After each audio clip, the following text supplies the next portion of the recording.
हाँ, तो इस वीडियो में हम बात करेंगे जनरल फिजियोलॉजी ऑफ पैनक्रियाज की। पैनक्रियाज सबसे पहले हम देखेंगे पैनक्रियाज क्या होता है। पैनक्रियाज एक हेट्रोक्राइन ग्लैंड है जो हमारी बॉडी में प्रेजेंट होती है।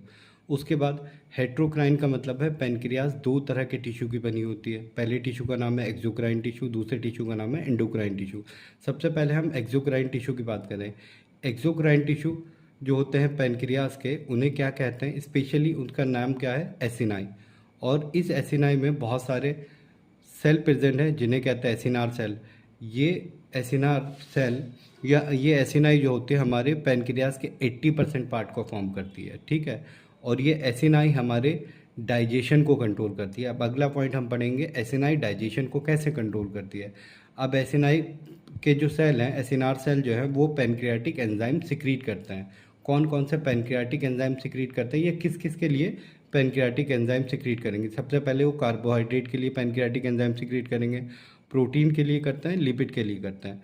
और उसके बाद जब ये पैनक्रियाटिक एंजाइम कार्बोहाइड्रेट पे एक्ट करेंगे तो कार्बोहाइड्रेट को वो कन्वर्ट कर देंगे ग्लूकोज में या फ्रक्टोज में या गैलेक्टोज में। वहीं जब वो प्रोटीन के ऊपर काम करेंगे तो प्रोटीन को कन्वर्ट कर देंगे डाइपेप्टाइड में, मोनोपेप्टाइड में, अमीनो एसिड में। लिपिड के ऊपर एक्ट करेंगे तो वो उसको मोनोग्लिसराइड, ट्राइग्लिसराइड, फॉस्फोलिपिड इन सब में कन्वर्ट कर देते हैं, ठीक है। अब ये कन्वर्ट हो गए, कहाँ पे कन्वर्जन हो रहा है इनका? स्मॉल इंटेस्टाइन में। जब और ये कौन सी फॉर्म है? Simple absorbable form. अब इसके बाद कोई फर्दर डाइजेशन नहीं होगा, ये डायरेक्टली एब्जॉर्ब हो जाएंगे किस में? ब्लड में, ठीक है। स्मॉल इंटेस्टाइन के पास जो ब्लड वेसल होगी वहाँ पे इनका एब्जॉर्प्शन हो जाएगा। अब इनका एब्जॉर्प्शन होने के बाद क्या होता है?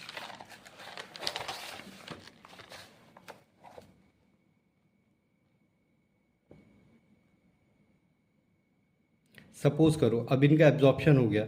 मान लो एब्जॉर्प्शन के टाइम पे आपने 5% या 10% इनका एब्जॉर्प्शन हो गया, बाकी एब्जॉर्ब नहीं हुए, ब्लड से ये एब्जॉर्ब नहीं हुए, तो इस कंडीशन में ये कुछ क्लिनिकल कंडीशन कॉज करते हैं। सबसे पहले अगर कार्बोहाइड्रेट का लेवल प्लाज्मा के अंदर ज़्यादा हो गया तो इस कंडीशन को कहेंगे हाइपरग्लाइसीमिया, ठीक है। और ये कौन सी क्लिनिकल कंडीशन कॉज करेगा? Diabetes mellitus. अगर प्लाज्मा के अंदर प्रोटीन का लेवल ज़्यादा हो गया तो इस कंडीशन को कहेंगे हाइपर प्रोटीनीमिया। और ये कौन कौन सी क्लिनिकल कंडीशन कॉज करेगा? मेनली किडनी डिजीज़ करेगा। अगर ब्लड प्लाज्मा के अंदर लिपिड का लेवल ज़्यादा हो गया तो ये कौन सी कंडीशन होगी? हाइपरलिपिडीमिया। और ये कार्डियोवास्कुलर प्रॉब्लम जैसे मायोकार्डियल इंफ्राक्शन, एरिथ्रोस्क्लेरोसिस, ये सब कॉज करेगा, ठीक है। अब अबव कंडीशन को प्रिवेंट करने के लिए न्यूट्रिशन का हमें यूटिलाइजेशन और स्टोरेज करना ज़रूरी है। मतलब क्या है कि अगर हमें इन सब कंडीशन को प्रिवेंट करना है तो हमें इन कार्बोहाइड्रेट प्रोटीन के एब्जॉर्बल फॉर्म को टिश्यूज़ के अंदर स्टोरेज कराना होगा, ठीक है। अब ये बात है कि ब्लड से न्यूट्रिशन को कौन यूटिलाइज कराता है और कौन स्टोरेज कराता है। अब आता है एक्ट में एंडोक्राइन पैनक्रियाज। नाउ अब हम पढ़ेंगे एंडोक्राइन पैनक्रियाज के बारे में,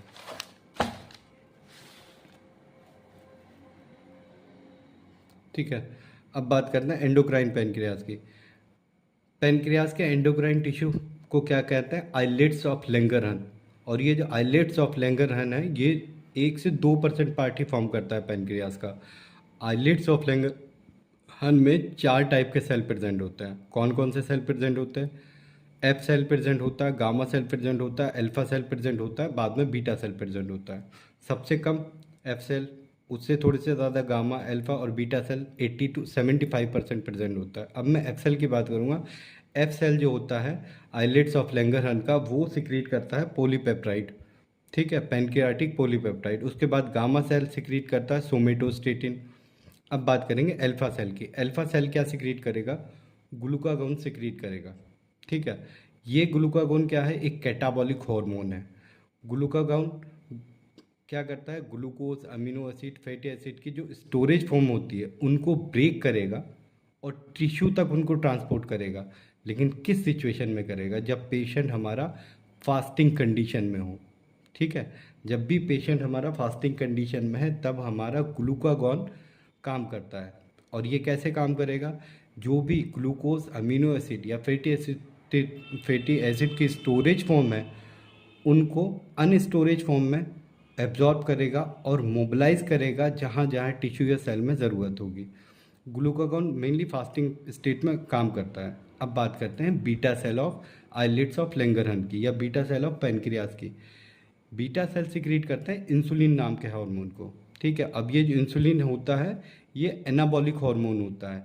ये इंसुलिन क्या करता है, glucose, amino acid, fatty acid के स्टोरेज फॉर्म को कन्वर्ट फॉर्म इंसुलिन क्या करता है, glucose, amino acid, fatty acid को स्टोर फॉर्म में कन्वर्ट कराता है और स्टोर करवा देता है। ठीक है, अब ये इंसुलिन कब काम करेगा, इंसुलिन काम करेगा फीडिंग स्टेट में।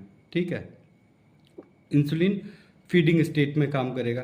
कैसे क्यों काम करेगा, इंसुलिन हमारा जैसे ही हमारी बॉडी में या प्लाज्मा के अंदर एक्सेसिव न्यूट्रिशन होंगे, अब अगर एक्सेसिव न्यूट्रिशन होंगे तो वो एक्सेसिव न्यूट्रिशन हमारी बॉडी में क्या कॉज करेंगे, जैसे डायबिटीज़ मेलाइटस हो गया, किडनी डिजीज़ हो गया, कार्डियोवास्कुलर प्रॉब्लम हो गया। तो ये एक्सेसिव न्यूट्रिशन ये प्रॉब्लम कॉज ना करे। ठीक है, इस कंडीशन में इंसुलिन क्या करेगा, carbohydrate, amino acid, fatty acid को ब्लड से एब्जॉर्ब कराएगा और एब्जॉर्बल फॉर्म में या स्टोरेज फॉर्म में इसको स्टोर करा देगा। Thank you. अगली वीडियो में हम पहले बात करेंगे इंसुलिन के बारे में। ठीक है।